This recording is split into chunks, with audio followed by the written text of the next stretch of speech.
1 seconds down on the leader. Yeah, but crucially 9/10 quicker than Dendy in front of him.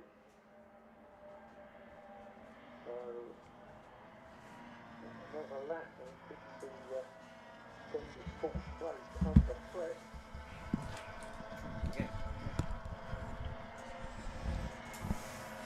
Well, hello again, everybody. Again, please accept our sincere apologies. We're still having network issues, which is unfortunately compromising our live stream more than we'd like it to. But we are soldiering through as much as we can. We are back online now to give you more from the Mazda MX-5 Super Cup. Whilst you've been gone, we're into the second half of the race. It's Jack Harding now leads the way by 2.6 seconds out of the front of the field. If you look at George Grant in the Clapham North car, he leads by 2.6 seconds from Thomas Langford in second place. And then it's a bit of a gap to Ollie Hall in third position. Alistair Dendy just behind him in fourth. And Will Blackwell Chambers flying back through the order. Remember, he had that off the exit of Redgate Corner. He's now charged all the way back up to fifth position with the fastest lap of the race. 1 minute 49.451. So he's now pushing as hard as he can to put himself back through the order. So George Grant there bouncing over the curbs. And you have to see, even though it looks bright down at the hairpin, that massive black cloud overhead is rather looming large, as we're going to get quite a downpour. And we've still got, looking at the timetable, still got 4 more races to go. So this is going to be quite intriguing, Alex Goldschmidt, to see how this is going to play out. But as we go back to our leaders, as we resume this second part of the race back on stream, it is Langford pulling away from this 3-car fight here. And ironically, this is effectively what it was coming into the weekend on points. It is Hall from Dendy from Blackwell Chambers. Blackwell Chambers' pace suggests he can, and I'm certain will get past these two, unless they make it difficult if they fight each other or defend. But Blackwell Chambers, and crucially, it needs to try and do again at least past those two, just outscore them once more and get more points back to them before we go into the second half of the season. Yeah, also another interesting development. You mentioned about Will Blackwell Chambers. Well, at the same point, Sam Middleton in the club class went off. He's now resurged. He's actually just got through on Scott Wright in the number 10 and now is closing in on the number 9 car, and that's of Sam. That's not number 9. Sorry, number 5 car. That's of Jim Barrett, who started the race from pole position. And there is next to nothing between them as Will Blackwell Chambers tries to go through on the inside of the number 18 of Alistair Dendy. They've got the run up the hill through into Coppice. Will Blackwell Chambers neatly through.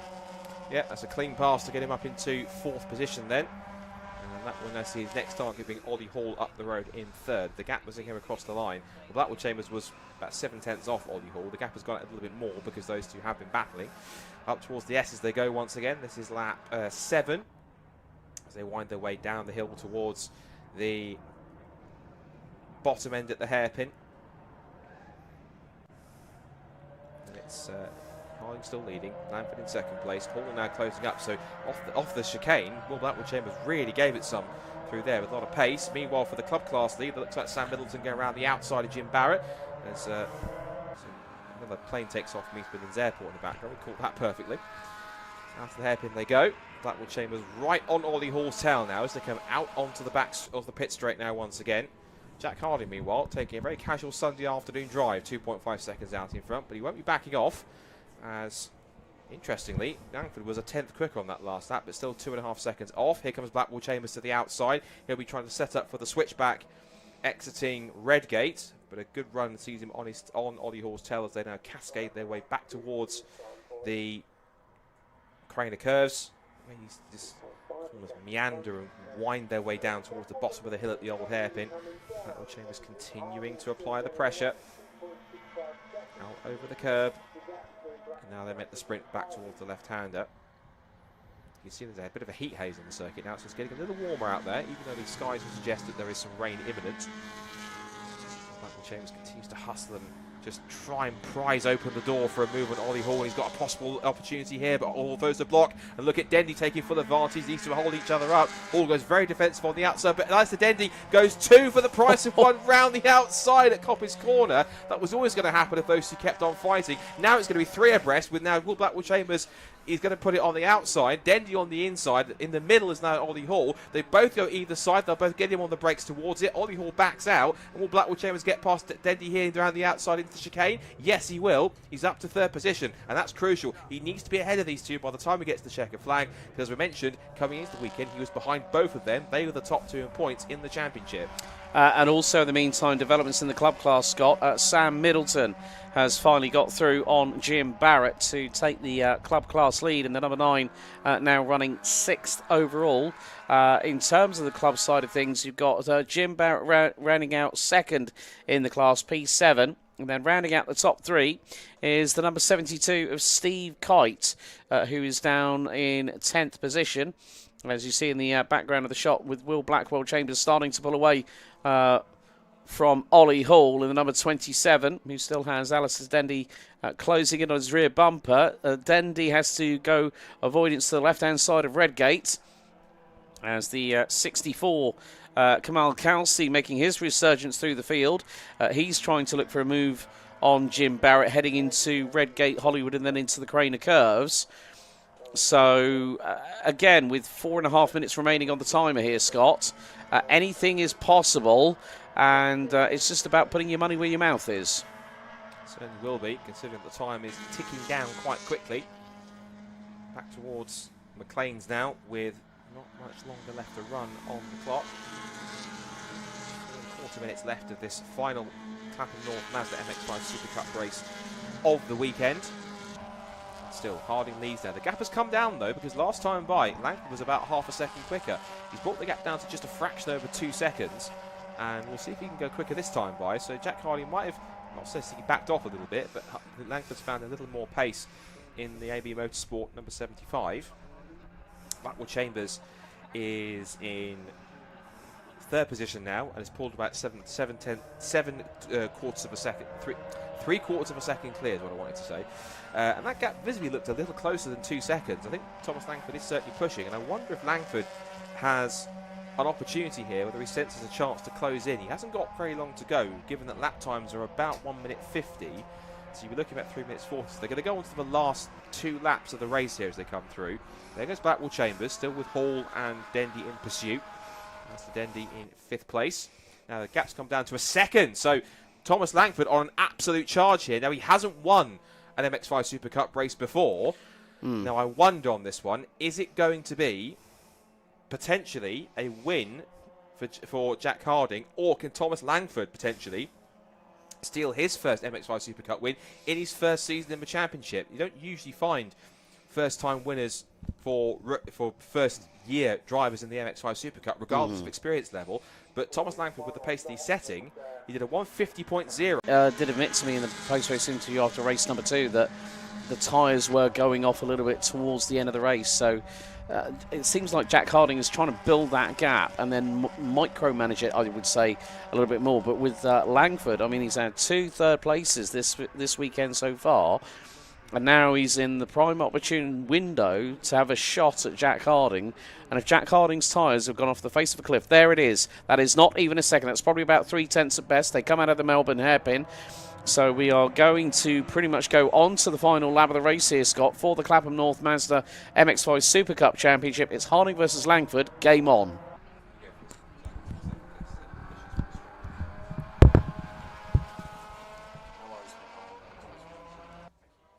So, on to the final lap of the race then, and Thomas Langford, is he potentially staring at a first ever Mazda MX-5 Super Cup race win, or is Jack Harding going to get his defending boots on and really hold him off for this final tour of the Donington Park Grand Prix circuit? They go out of Redgate, the gap across the line was 0.6 of a second. Again, Langford, another half a second taken out of that lead, as we head down once again towards Redgate and back onto another lap here, cascading its way through. Just further back, the club class lead is still held by Sam Middleton, and that's still second for Jim Barrett, third for Steve Kite. Leaders went through Old Hairpin for the final time, still nose to tail. There's Sam Middleton just twitching his way through the compression of the Craner Curves. You really just charge downhill towards the Old Hairpin. Carl Kelsey, who has raced in club class before, in pro class for this weekend, running in 7th position. There's Blackwell Chambers turning his way out through Coppers, still chased by Hill and by Hall and by Dendy, and I wonder if that might be it. Blackwell Chambers doesn't make too many mistakes. Quite rare that he does. He did admit to a mistake when battling with Jack Harding, but once he's got clear track, he doesn't really tend to happen. Now, the leaders are nose to tail coming through the S's. There's 2 more corners to go, so you really want to focus, I think, on the leaders back towards the hairpin. because we're going to be seeing whether or not Harding can hold on or if Langford can steal the victory. They're going to come down towards the Melbourne Loop. Langford is there. He's only got one more chance to go unless he gets a good line out of the final quarter and tries to win the drag race off the corner. They're going to be possibly wheel to wheel or nose to tail out of Goddard's for the final time. Up the hill out of Melbourne, back towards the final hairpin, unless he makes one banzai dive down the inside. I can't see Langford getting through. He's a little too far back, and it's not going to happen this time. He'll have to wait for next time, because Jack Harding does do the hat-trick at Donington Park. He wins race 3 of the weekend for the Clapham North Mazda MX-5 Super Cup. Tom Langford comes home just half a second back.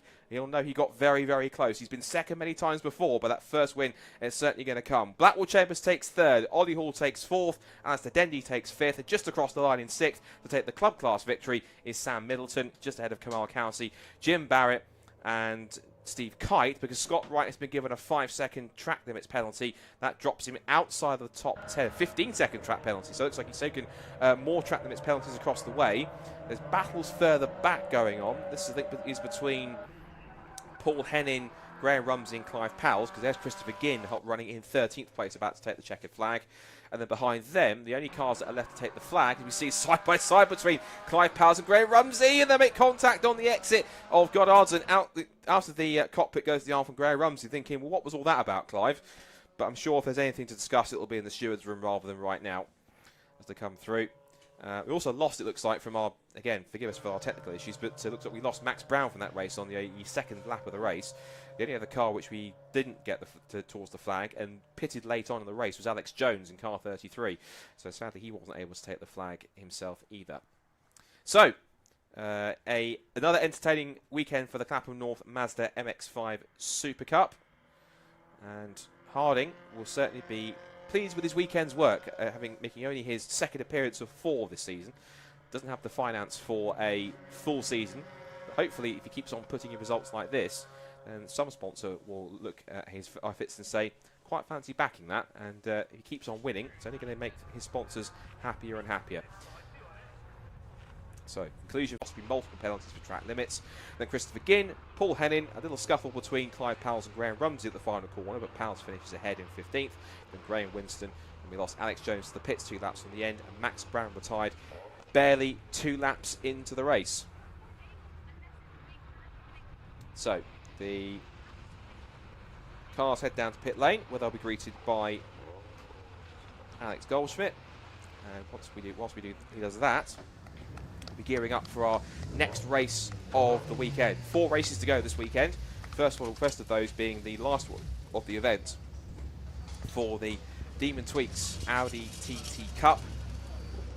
Considering that we've seen 2 wins for Andrew Rogerson, he'll be looking to try and make it 3 out of 3 if he can. We'll have to do so with a slightly partially reversed top 10 to pull our club class drivers in. And I'm sure pretty soon we can head down to the top 3, where to once again greet them to have a chat is our own reporter Alex Goldschmidt, and embrace them for the top 2. Let's see how they felt about it with Alex down in pit lane.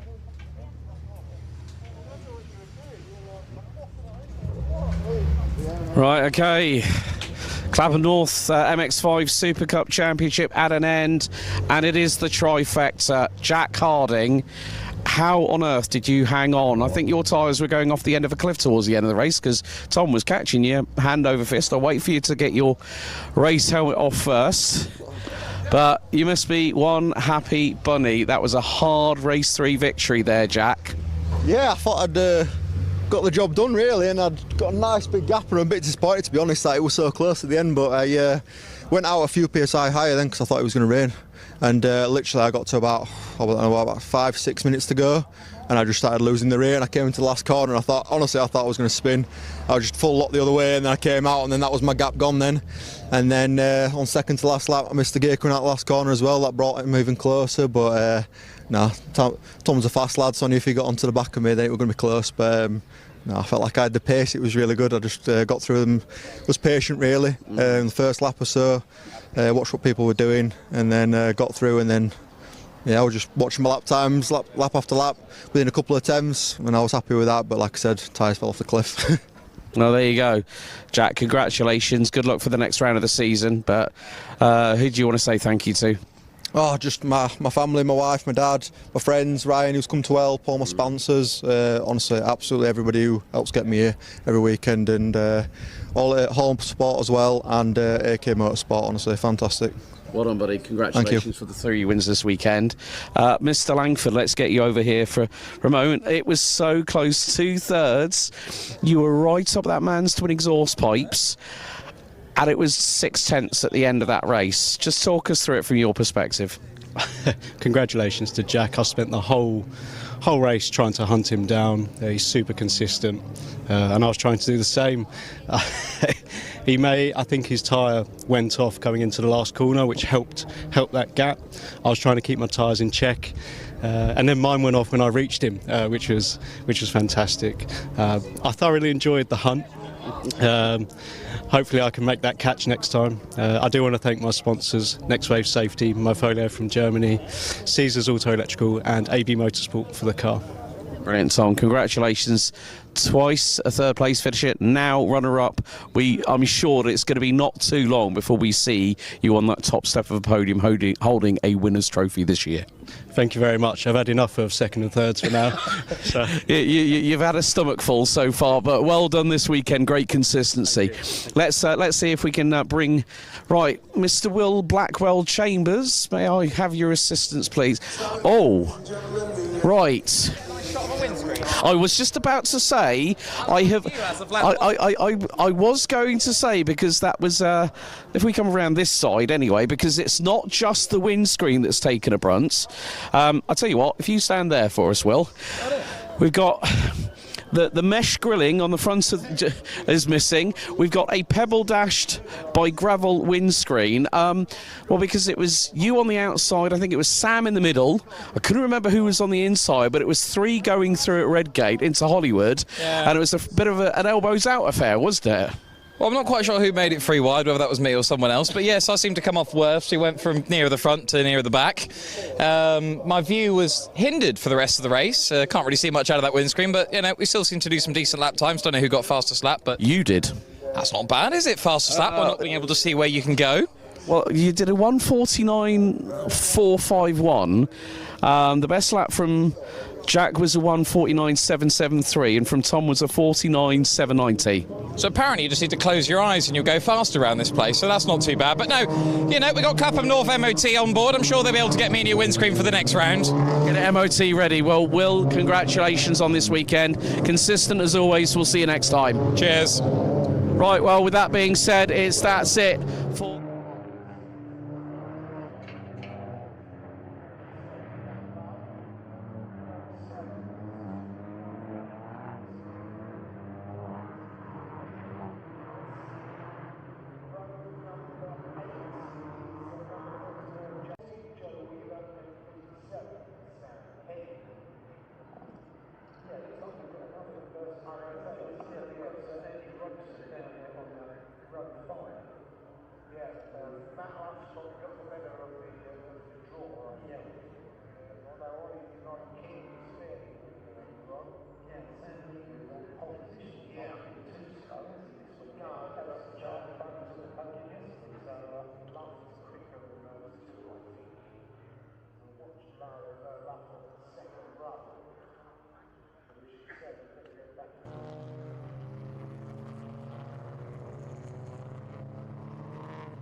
Sam Meagher, who turns in on his own. And they bit of a tussle there, and as they come out the other side, we briefly lost the shot. I think, is that Daniel Budd running wide? I think it was. So Daniel Budd got squeezed out wide at Redgate corner. We lost the camera for a second, but through it all has come Sam Meagher off the road. That's someone off the road in a big way off onto the grass. That is Oliver Devine King, who's gone grass tracky in car 75. Thankfully, he's going to get back on and rejoin safely. Fingers crossed. I think he will be just about re-enter himself back onto the circuit and redress cleanly. So it is going to be at the front of the field. Sam Meagher that leads. Matt Luff is into second place. Side by side between Taylor and Williams for third. Taylor goes round the outside and Williams takes the place. And look at this. Ross Macker getting the push from Andrew Rogerson down the outside up towards Coppice. And just behind him is Jordan Still, but his patched up Audi TT. He's currently sat at about 7th place. Out of Coppice they go, down the back strip towards the S's onto the GP loop for the first time. And once again, plenty of action as we expected to start in the Audi TTs, but it's Sam Meagher from pole who leads, whilst Charles Budd, who was on the front row of the grid, got shuffled out on the exit of Redgate corner. He's right down the order, just going through the shop.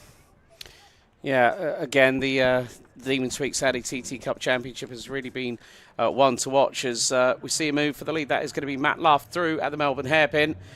So after first difficult race where he finished 7th on the road, got a 10-second penalty, put him 12th on the grid for race number 2. He's come back fighting, and he's decided to get the race lead early over the number 5 of Meagher. So this now gives the opportunity for Matt Luff to maybe pull away a little bit. Matt Luff then in prime position, half a second gap over Sam Meagher at the end of lap number 1. So Luff leads, Meagher second, Taylor third, Macker in 4th, holding off Rogerson and Still. And it's 7th place for Williams, 8th for Booth, 9th for Ruby Smith up in the top 10. Good effort from Ruby so far to get herself into a top 10 position. And then it's Daniel Budd back in 10th. Charlie Budd, meanwhile, after his excursion at turn 1, has left himself down in 12th position, chasing Ross Stoner. They wind their way through the old hairpin again. Goes for 4th as Andrew Rogerson on the tail of Ross Macker in that second of those 3 4G racing cars. In fact, all 3 of them are currently running in the top 10, which is good to see. We've got Meagher in 2nd, Macker in 4th, and Booth in 8th. So that's looking pretty decent for all involved there. Back up the hill towards the right-hander of the Plains. And Daniel Budd just had a big brother now, so the Bud's running in tandem formation at the moment, running in 10th and 11th. I'm sure that Charlie would love to get a place. Joe Weaver's also moving up from the back as well after he damaged his suspension after a collision at Goddard's in race 2. He's moving up for the back of the field. This is Andrew Rogerson, just ahead of a scrap between Jordan Stilt looking down the out, all switched around in the top 5. But if anyone knows to try and get past these cars as quick as he can, it has to be Rogerson, because he knows the longer he leaves it, the quicker Luff can escape out in front. Yeah, I mean, he wants to go for the trifecta this weekend. He's got the opportunities right in the slipstream of the number 5 of Sam Meagher as they will head into Redgate corner, and he dives to the inside. That was rather textbook from the number 13. 2 wins so far for Andrew Rogerson, and curves, that's the 156 of Luke Jennings. Yep, off the road goes Luke, and he's beached it into that gravel trap patch just on the inside of the old hairpin. Now that's quite a fast-paced area of the circuit. I'm not sure if that's going to require a safety car or not, because he is quite deep in. We know how fast cars can shoot off the road if they get it wrong in the middle of the Craner curve. So I wonder if that might potentially need something covering. He'll need yellows covering whilst the marshals try and get him in, but that's a pretty deep gravel trap down in the inside of the old hairpin.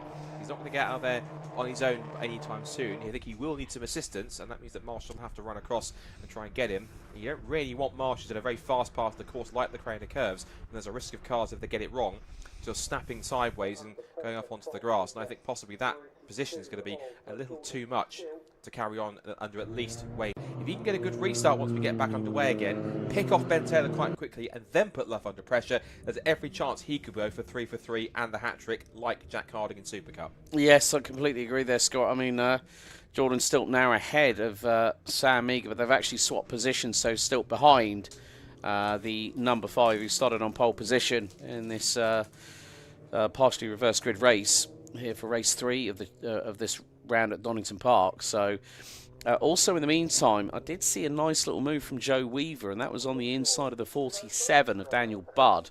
And that meant that Weaver moved up to 11th position. Happens now, but then it's going to be crucial how things pan out over this race more than anything, because if Rogerson gets the jump on Taylor and Luff once the safety car goes in on pure pace, we saw that in race 2. He led from lights out to checkered, and he said, maybe if I can get my qualifying right. Well, maybe if you get a reverse grid top 10 and you're 10th and you've got the opportunity to put the frightness on everybody else in front of you, it means that you are a dangerous man when it comes to pure pace. And Rogerson has been the talking point of the town here all weekend long.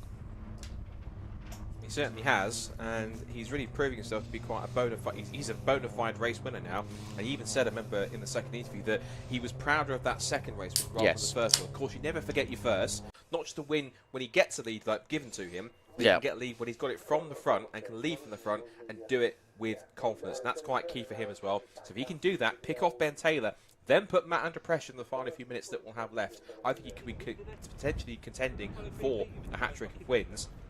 And that will certainly put the pressure further on Luff, who really needs a win to kind of keep his title hopes alive, given he's had such a rough weekend.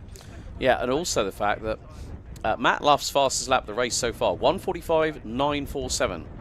Andrew Rogerson, 1:45.949. Now, if that doesn't paint a picture on pace, I don't know what else will. But in the last lap, before we had the safety car come out, Rogerson was the quickest of the trio, 1:46.7. 1:47.3 for Taylor. Matt Luff, a high 1:47.483. So that says to me, watch out, because the dark horse is the man in third. I mean, Jordan Stilp, he said to me, I don't really care about damage when I'm racing, but he said I'm getting a bit fed up of it when we're in the paddock. And I can understand that, because I did say to him in the post-race interview in race 2, and I said, your car definitely did look like it was in World War III for race 1, didn't it? And he said, yeah, I'm just kind of getting fed up with it. Well, the funny thing was, he said to me in the interview afterwards, is that, because ironically Rob Boston was down there, rather being concerned, thinking how we've got to damage it, he was laughing and taking a picture of it. And I said to Jordan Stilp, he said, at least your boss finds it funny. He went, I don't, I've got to pay for it. So it's a tale of two sides. I'm sure Rob Boston appreciates it, but I don't think Jordan did. So, but that car now looks, again, thanks to some of the spare parts they've managed to raid from, I guess, Rob Boston Racing's spare parts bin that they have with them, I'm sure, in the transporter. At least the car now, once again, resembles what it should be, which is an Audi TT Cup racing car. So 5.5 minutes left to go under the safety car. Hopefully now the car's been cleared and Luke Jones's car is back to safety. We hopefully should get racing back underway this time by. Quick recap of where we are then before the restart. It is the lead for Matt Luff. He's looking for another victory. But Jonathan Williams 7th, and Patrick Booth, Charlie Budd and Ruby Smith in the top 10. So she's keeping on good pace up in P10. But she has got Joe Weaver behind her, and Joe Weaver is pretty quick for a young driver. Joined the championship literally when it was to the series in 2023 in his first ever weekend of car racing, I think it was, here at Donington Park. And it was quite a big deal to have such a young driver in a new fledgling series. It's in his second full season, and Joe certainly continued to learn his craft in these TTs as quick as possible. I'm just going to very quickly recap myself with how things stood coming into the weekend in terms of the points standings, because Matlock came in with more wins than anybody else, but it has been quite an interesting affair after the first 3 events. It was Matlock came into the weekend with a lead of 26 points, 388 over Jordan Stilp in second, Ross Macker in third, Sam Heading in fourth, and Sam Meager rounding out the top 5. Rogerson was in P6 coming into the weekend. He's had a DNF, but he's crucially been finishing in the top 5 all the time. So safety car lights are out. Matt Luff now backs the pack up. He decides when to pull the pin and go. He might go here on corner exit, and the Hyundai safety car has gone. I can hear in the background that they have gone on the GP loop, which means that Matt Luff is ready to charge down towards Goddard's, still in the lead. Remember, they can't pass until they cross the start and finish line. And Matt Luff hasn't really got away on the restart. Ben Taylor read that pretty well and has gone with him. Rogerson's the one that's been more asleep. As we now come across the line with 3.5 minutes exactly left on the clock, and Ben Taylor hasn't won an Audi TT Cup race either. This is his best performance of the season today in a TT. Can he pressure the vice champion from last year and the champion leader to pressure him into a mistake and either give him the victory or possibly open the door for Rogerson to make it a hat-trick? Yeah, it's all about what happens now between Luff and Taylor. We're effectively going to have 2 laps to go as Luff just absolutely throws the car down the crane of curves, and once again just trying to turn that car in, get it to rotate. Meager was a little bit understeery there through the old hairpin, and Jordan Stilp was hairpin that, of course, dragged the car wide, and that's what saw him lose momentum. Keeping momentum, it's Charlie Budd. He just made a move on Patrick Booth. It means that he's now got himself into 8th place, and just behind them, looks like Ruby Smith is under pressure from Joe Weaver. Challenge for Believe as Ben Taylor had a little peek up the inside in towards the S's, couldn't make it stick, and under brakes that brings Rogerson back into play. They'll come over the crest down towards Melbourne Loop. And it's Rogerson on the attack now. Taylor not really defending, but this is all helping Luff to get another car length or so between himself and second place. They'll come across the line, and they might get 2 more laps in. The best lap's been a 1:45, so they can get around this last couple of corners pretty quickly in the next 10 seconds. It's going to be touch and go, I think, whether they get 2 more laps or 1 more, depending where they hit the timing line. We'll wait and see how it plays out. Across the line they go. Timer hits 1 minute 41:45. It'll be close. They might just get 1 more lap in, possibly. We'll wait and see. It's going to be very tight, or they might just throw the checker flag at the end of it. Either way, let's be prepared for either scenario. So Luff then leads the way. Taylor in second place. Rogerson third. Stilp fourth. Meager fifth. Ross Macker in sixth. Then Williams, Budd, Booth, and Weaver rounding out the top 10. Oh. There goes Weaver, in fact, round the outside of Ruby Smith to demote her to 11th. Yeah, notice that it's the side of his front bonnet is actually loose, so that's flapping about in the breeze. Ruby Smith had a big moment going through the middle of the crane of curves, but thankfully, in a front-wheel drive car, the easy solution is boot the throttle and send it. So yeah. So Alex Goldschmidt's going to head down and get us back on schedule with our rotating, presenting stuff, because we'll get back to that. You see the Audi TTs then come through onto the final lap of this race, or it might not be, depending on what happens when they get across the line, and if Matt Luff can get his across the line quick enough. They cross the line with 1 minute. If he can get himself fractionally across the line before the checker flag, he might well get another lap, or they might throw it early and cut just as it gets to 0. We'll wait and see. 30 seconds left. Down the hill towards Melbourne Loop for possibly the last time. Here comes Rogerson making a dive up the inside for second. That could be crucial. If it is the last lap, that gets him another place on the podium. And Taylor will have to sit back and try and defend on the exit. There's 15 seconds on the clock.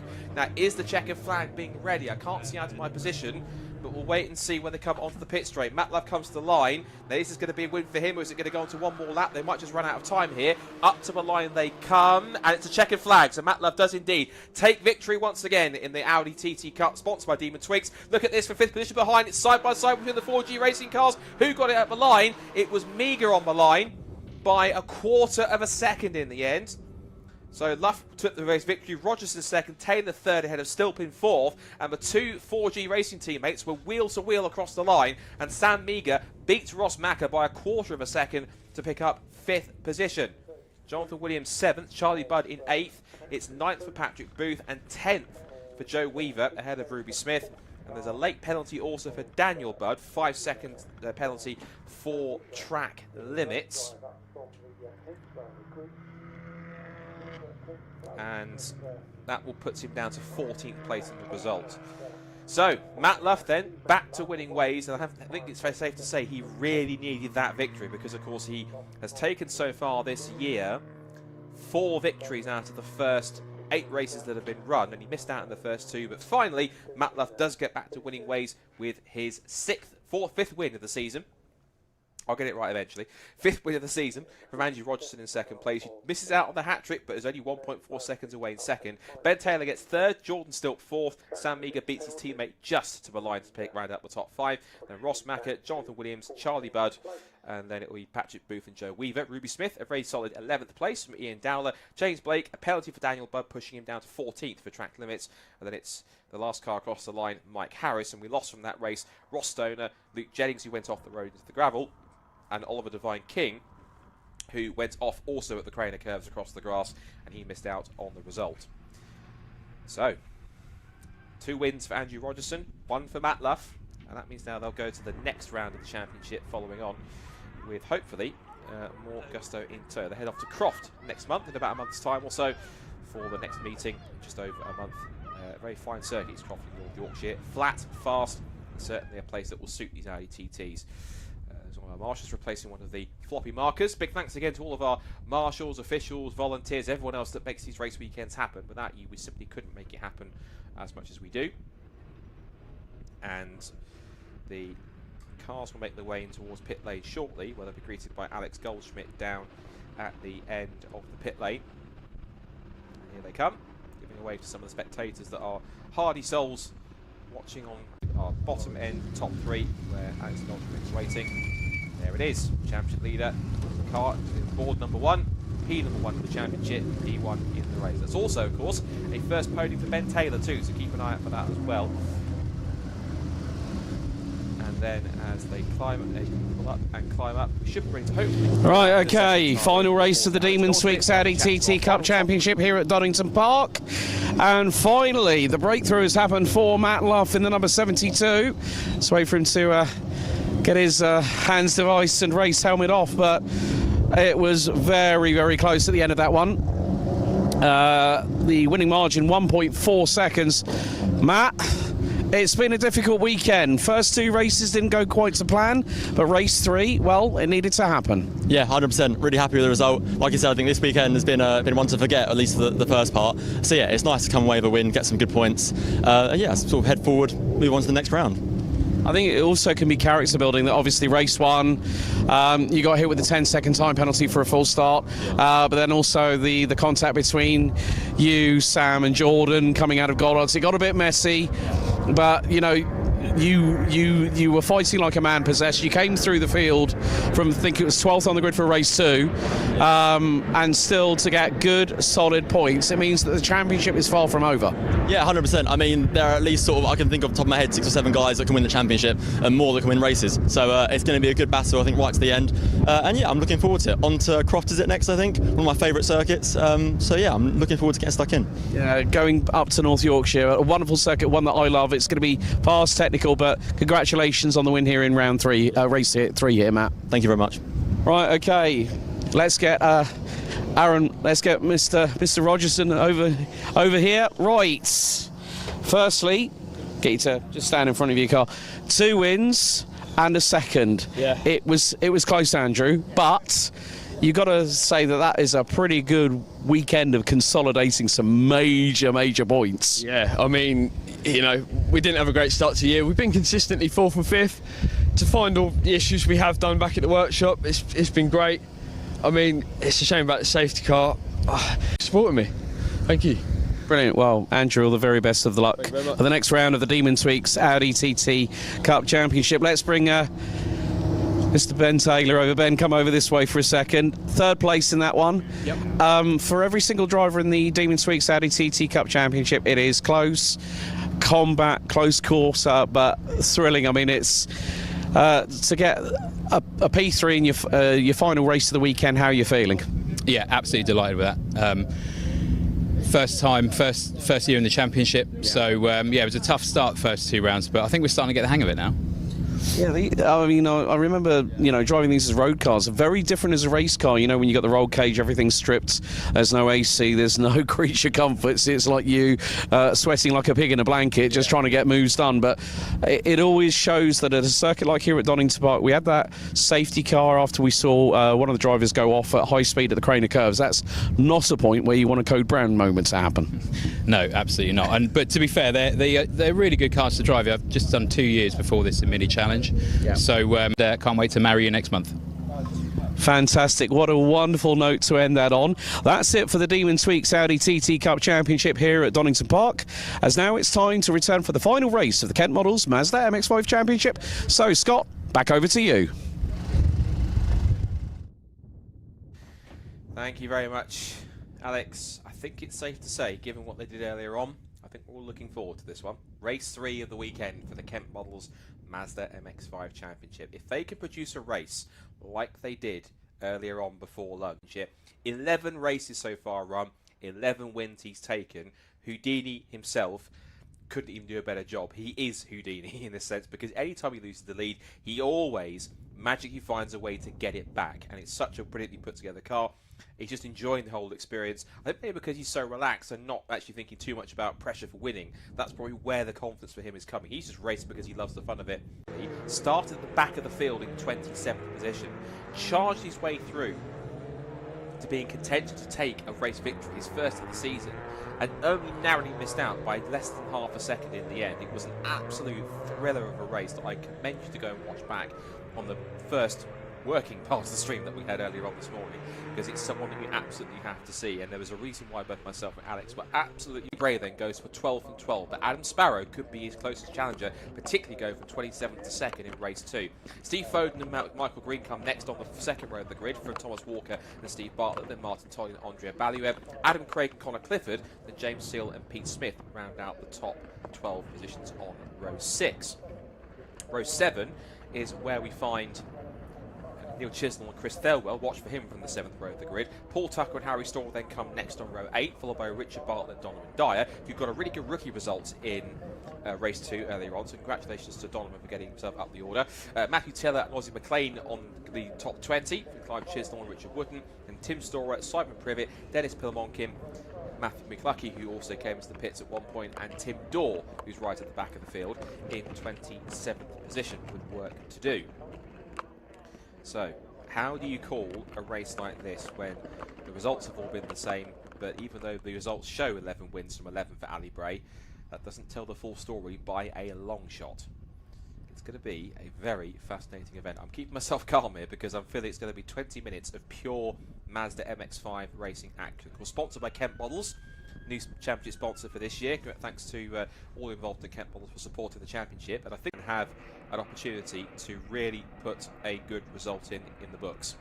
So green flag flies, off on their formation lap they go, and you kind of run out of superlatives of things to talk about in terms of how incredible that race was. We could probably talk about it for ages, but we've got one more race still to go. So Ali Bray then has that outright pace. Remember, that car was a brand new build Mazda MX-5 championship car, and that doesn't often happen, surprisingly. You might think, well, sure, there's another MX-5 out there they can build. Obviously, the more MX-5s get turned into race cars, the rarer and rarer they become. So obviously, new cars start to become available for more of a premium price rather than anything else. But it has been Ali Bray picking up a brand new. Basically, he's built this car from buying a donor car, built it up from scratch. A lot of the cars don't often get fresh built very often, but Ali Bray, of course, has been a multiple-time champion as a team boss for AB Motorsport. Of course, now multiple-time race winner. He knows what he's doing when it comes to MX-5s, and he standard for everyone else to try and match, admittedly. But the likes of Steve Foden, Adam Sparrow, and even in that race before, Neil Chisnell, you had Stephen Bartlett, you had Richard Wooten, Adam Craig, Michael Green, Neil Thomas, also another one who took a podium at Brands Hatch, a really strong young driver, getting up there and getting into the mix of MX-5 racing, getting into the style of MX-5 racing pretty quickly. You've then got Martin Tolley, a veteran of the championship, always quick whenever he gets a good car underneath him. Andrea Baluev, who's in Thomas Langford's championship-winning Mark 1 from last year in this championship.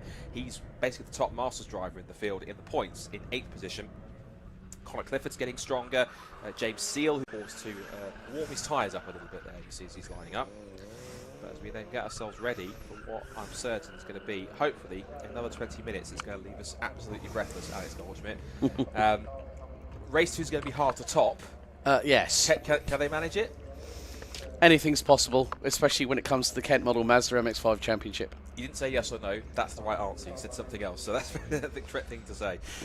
So, I think it goes without saying, stand by for action. This is certainly going to be, and I hope, 20 minutes where we get all-out warfare at the front in the most positive way possible. Agreed. Last few cars getting into position, and stand by for what could be a race that hopefully matches the spectacle of race number 2. The last couple of cars getting into position, Dennis Pilmonkin at the back of the field, and then once Matthew McLucky and Tim Dorr in position, we go racing. Right. Brace yourselves. This is it then. Race 3 for Kent Models Mazda MX-5 Championship at Donington Park. Is it going to be 12 for 12 for Ali Bray, or will someone finally break the win streak? Lights up. Light of red gate they go through Hollywood for the first time. And it looks like Bray has held the lead into the Crater Curves. Yes, he has. So, Bray in the lead, Sparrow right on his gearbox as they come down the hill towards the old hairpin. It's Foden in 3rd place, Michael Green in 4th, and in 5th I think he's Thomas Walker. Yes, Bartlett 6th. It's then 7th place for Martin Tolley. I think 8th place in there is Connor Clifford in the white car, number 14. Up the hill, it's the likely suspects at the front. It is Bray trying to create a gap from Sparrow defending from Foden and Green in 4th position. Ali Bray starts seeing things to go on, but of course we've still got a long way to go. Yes, we have indeed, Scott, and I think Adam Sparrow will be a little bit happy about the fact he hasn't had to try and go all the way from the back end of the field to try and chase down Ali Bray at the front end as we're into the now second minute of this 20-minute race. Someone clips the grass going through the second part of Coppice as the field makes its way down to the Fogarty S's. So I think now it's going to be a case of what strategy is Adam Sparrow going to employ up against Ali Bray as they now hurtle their way down to the Melbourne hairpin, and it is getting very close. 4 cars competing for the race lead at the moment, and then you see the gaggle behind, at least the best part of a baker's dozen coming through. So the train here in the Kent Models Mazda MX-5 Championship really are line astern as the best way you could possibly put it. But Ali Bray is going to clip the curb, kick up the dust through the left-hand side of the car, as do a couple of other drivers. And the outside goes the number 14 of Connor Clifford, makes the move, but Ali Bray has scarpered away quite significantly. That's more than 8 tenths. That's probably going to be the best part of a second as the top 3 go through the old hairpin. I'm slightly disappointed. I was hoping for a world-to-world battle, but Ali Bray's kind of he's bucking the trend and actually pulling away here in almost Ali Bray fashion here. But I'm certain that there's Pete Smith on the all-purple number 71 car, sponsored by Quadra Pumps, whilst the Harry Storer car, sponsored by Pucker Pies, goes up the inside line. One of the best spots you can find on a race car, I'm certain. And his dad Tim also has Pucker on his car as well, so they're both sponsored by the same company. Wheel-to-wheel for position, and it's going to be, looks like, that will be 17, yeah, Harry Storer. So James Seal has dropped back in the sequence. Either he's got past them both or he's dropped back, because Pete Smith is, something's happened to either Clifford and or Seal, because they've dropped back a little further, and it is those battling for position. In the meantime, Scott, Christopher Elwell is actually in pit lane in the 577, having started 14th. So, unfortunately, his race has come to a bit of an abrupt end within the first quarter of it. But Bray is now being caught by Sparrow. Sparrow has closed that gap significantly. It's going to be less than, I think, probably half a second. Might even be 3 to 4 tenths. Across the line they go. 0.6. New fastest lap by Sparrow. 154.3. Bray was 2 tenths slower. Foden did a 155.0. Then it's Green. Then it's the number 21 of Walker, doing a pretty solid job. Is the number 21 at 9. And that is Adam Craig, who started on the inside of row 5 alongside Connor Clifford. Exit of McLean's up against the barrier. At least maybe he has or he hasn't. Oh, look at that left front. He is actually pulling backwards, actually. So whatever issue he's got, it's not going to allow him to continue on as he'd like to. Nose to tail between Harry Storer and Pete Smith. Harry Storer still hasn't got past him. This is over 11th place, and just behind them, Clifford and Seal are also charging through the order. Clifford lost a bit of Bray and Sparrow start to fight amongst each other. He might start to be drawn back towards them as Ali Bray sets the fastest lap of the way, so 53.977 for the championship leader.